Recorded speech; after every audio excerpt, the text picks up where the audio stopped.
شروع اللہ کا نام لے کر جو بڑا مہربان نہایت رحم والا ہے۔ مومنو، اگر تم میری راہ میں لڑنے اور میری خوشنودی طلب کرنے کے لیے مکے سے نکلے ہو تو میرے اور اپنے دشمنوں کو دوست نہ بناؤ۔ تم تو ان کو دوستی کے پیغام بھیجتے ہو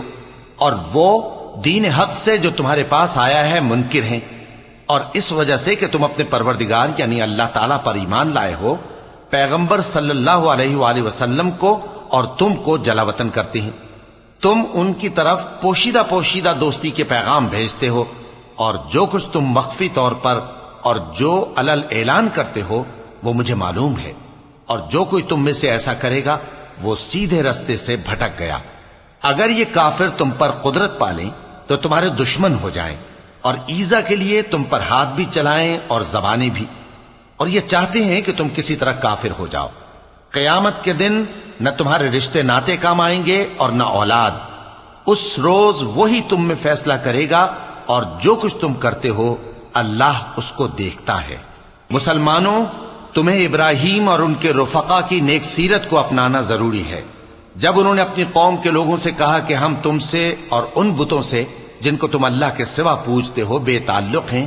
ہم تمہارے معبودوں کے کبھی قائل نہیں ہو سکتے، اور جب تک تم ایک اللہ پر ایمان نہ لاؤ ہم میں تم میں ہمیشہ کھلم کھلا عداوت اور دشمنی رہے گی۔ ہاں، ابراہیم نے اپنے باپ سے یہ ضرور کہا تھا کہ میں آپ کے لیے مغفرت مانگوں گا، اور میں اللہ کے سامنے آپ کے بارے میں کسی چیز کا کچھ اختیار نہیں رکھتا۔ اے ہمارے پروردگار، تجھی پر ہمارا بھروسہ ہے، اور تیری ہی طرف ہم رجوع کرتے ہیں، اور تیرے ہی حضور میں ہمیں لوٹ کر آنا ہے۔ اے ہمارے پروردگار، ہم کو کافروں کے ذریعے فتنے میں نہ ڈالنا، اور اے ہمارے پروردگار ہمیں معاف فرما،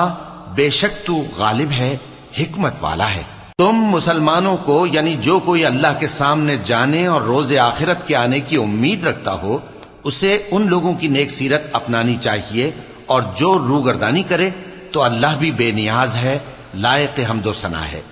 عجب نہیں کہ اللہ تم میں اور ان لوگوں میں جن سے تم دشمنی رکھتے ہو دوستی پیدا کر دے، اور اللہ قادر ہے، اور اللہ بخشنے والا ہے، مہربان ہے۔ جن لوگوں نے تم سے دین کے بارے میں جنگ نہیں کی اور نہ تم کو تمہارے گھروں سے نکالا، ان کے ساتھ بھلائی اور انصاف کا سلوک کرنے سے اللہ تم کو منع نہیں کرتا۔ اللہ تو انصاف کرنے والوں کو دوست رکھتا ہے۔ اللہ انہی لوگوں کے ساتھ تم کو دوستی کرنے سے منع کرتا ہے جنہوں نے تم سے دین کے بارے میں لڑائی کی اور تم کو تمہارے گھروں سے نکالا اور تمہارے نکالنے میں اوروں کی مدد کی۔ تو جو لوگ ایسوں سے دوستی کریں گے وہی ظالم ہیں۔ مومنوں، جب تمہارے پاس مومن عورتیں وطن چھوڑ کر آئیں تو ان کی آزمائش کر لو، اور اللہ تو ان کے ایمان کو خوب جانتا ہے۔ سو اگر تم کو معلوم ہو کہ وہ مومن ہیں تو ان کو کفار کے پاس واپس نہ بھیجو کہ نہ یہ ان کو حلال ہیں اور نہ وہ ان کو حلال ہیں، اور جو کچھ انہوں نے ان پر خرچ کیا ہو وہ ان کو دے دو، اور تم پر کچھ گناہ نہیں کہ ان عورتوں کو مہر دے کر ان سے نکاح کر لو، اور کافر عورتوں کے ساتھ تعلقات نکاح باقی نہ رکھو، یعنی انہیں کفار کو واپس دے دو، اور جو کچھ تم نے ان پر خرچ کیا ہو